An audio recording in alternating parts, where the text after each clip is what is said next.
Hearty shalom to you, Jeffrey Seif here. Appreciate you going on the journey. We're following Paul around in Acts. As you might recall, there was something of a riot. He didn't really spark it. It was those energies were there before he got to the temple, and they just coalesced around him. A lot of people were angry at him, and they found some pretense, trumped up some charges, and commander got in there to sort it out. And Paul was escorted away, couldn't get a fair hearing in Jerusalem, goes down to Caesarea Maritime. When we get to chapter 24, we see that the high priest with legal counsel make their way from Jerusalem to Caesarea, and there's something of a trial here. And what I want to look at is the religious leader's accusation and Paul's response in chapter 24 of Acts, verses 1 through 15. Well, we'll note right at the outset of the chapter that the Kohen Gadol had come down with a lawyer, Tertullius. By the way, there's a famous Christian lawyer, Tertullian, a different sort in a different century, from a different part of the world, actually, from Carthage, North Africa. In any case, we're told they brought formal charges against Paul before the governor. And to those charges, in verse 5, if you'll look there with me, we're told, they say, we have found this man to be a pest, stirring up riots among all the Jewish people throughout the world, and a ringleader of the sect of the Nazarim, the followers of Yeshua of Nazareth. They weren't known as Baptists then, or Lutherans, or Methodists, or Catholics, or whatever. From Netzer here, Netzarim, Nazareth, it's all cut from the same cloth. There were different names that the early believers went by. They were referred to as the Way. We'll see this later on in the chapter. Nazarim here. In any case, this Paul is noted to be a ringleader. Certainly he had a lot of influence. They describe him as something of a pest, and that he stirred up riots among all the Jewish people throughout the world. Now, there's a little hyperbole there. You know, when people are ramped up, they overstate things. It is fair to say that Paul created a stir. He was provocative. The message is provocative. Would it be that more ministers created a stir? I saw an article recently, pastors are afraid to engage in controversial subjects.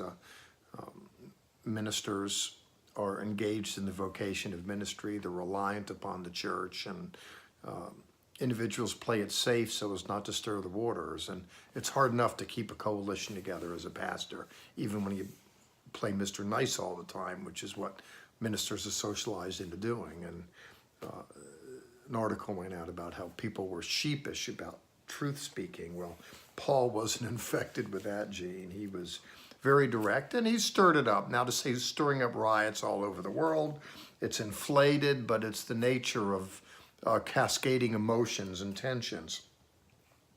By way of response in verse 12, then, you know, the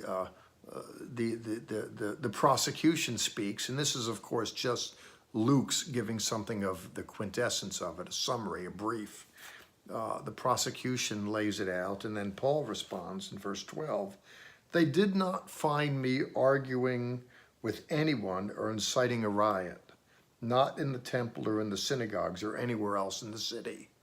Now, we can recall previously when Paul makes his way to Jerusalem, he presents himself to the elders there, and they say, listen, you know, look how many thousands of our brethren there are who believe. They've heard that you've come here, and there's rumors about you.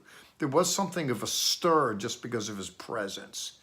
Seems to me that when he comes to Jerusalem, he doesn't go out of his way to stir it up, but the stir is there because he's something of a controversial figure.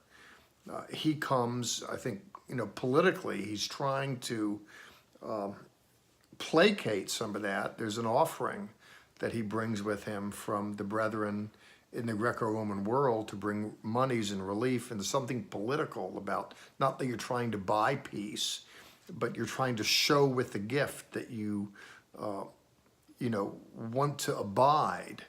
Well, he presents, but this isn't a feisty, testy Paul when he comes to Jerusalem. He's going to be subservient under the Talmidim, the disciples there. There's already, a ministry there. He doesn't want to build on other people's foundations. He's going to come under the authority of the leaders of the house there. It's like that. People invite me to speak, and my wife and I go out, and we always want to submit to the leaders of the house. How can we serve you? How much time is allotted? How do you want me to finish the message? What would you like me to address, etc.? I always ask those questions. A lot of people ask the questions, how much money are you going to give me, etc. I never discuss. If I get a dime, a dollar, or just a pat on the back, I don't do it for the money. But I do try and, as I'd said, just serve the leadership. And Paul seems to go out of his way. In fact, he gets arrested in the temple. He was beckoned by them to go there and show himself to be a Torah observant Jew, which he did. He goes there, makes sacrifice, etc. But it all just spiraled out of control, not because of what Paul did there, but because of what he did elsewhere. And then those energies, are stirred because people have different ideas about Paul, not all of which are accurate, and it all comes to a head. Well, he says, they didn't find me arguing or causing a riot or any of that, but in verse 14, this I confess to you. In other words, here's the problem, that according to the way, which they call a sect. Now, it's interesting to me that a name for the group is the way. It's an interesting term. We hear Paul on occasion referring to, he speaks in Ephesians 4:1 that we should walk worthy. The religious life is likened to a walk. And this particular way of walking is referred to as the way. It's interesting. It's not a way, a definite article, the way. There's a kind of exclusiveness here.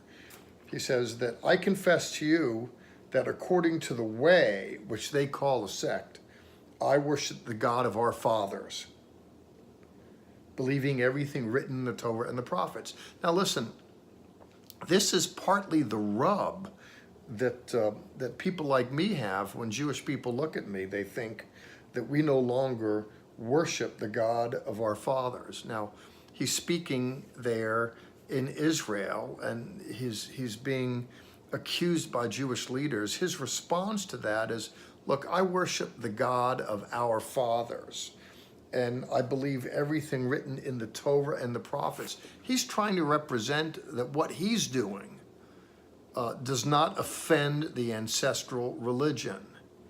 And if you look at people like myself, a Jewish person that came to faith, many of my Jewish friends understandably think I've opted out of Jewish culture and experience to go become a Baptist or a Pentecostal or whatever. Well, I have Christian friends spread all over the globe. I don't want to extol or denigrate, but I do want to position myself personally as working within the Jewish world, not exterior to it. And if that is offensive to some, well, that's Paul's message right here, that Jewish people perceive that if you accept Jesus, we're out. We no longer worship the God of our fathers. We're not interested in Torah, the prophets. We've done a new thing and we've dumped the Jew thing. I understand the perspective, but that wasn't Paul's. And one of the reasons why in the society we opted for a translation that is truer to the Jewish sense of things is to help readers appreciate the Jesus story within a Jewish context. Paul is making an argument to that effect here. Well, time is up. Thanks for going on the journey. Let's do it in a week. One more time. God bless. Jeffrey Seif signing out. Ciao.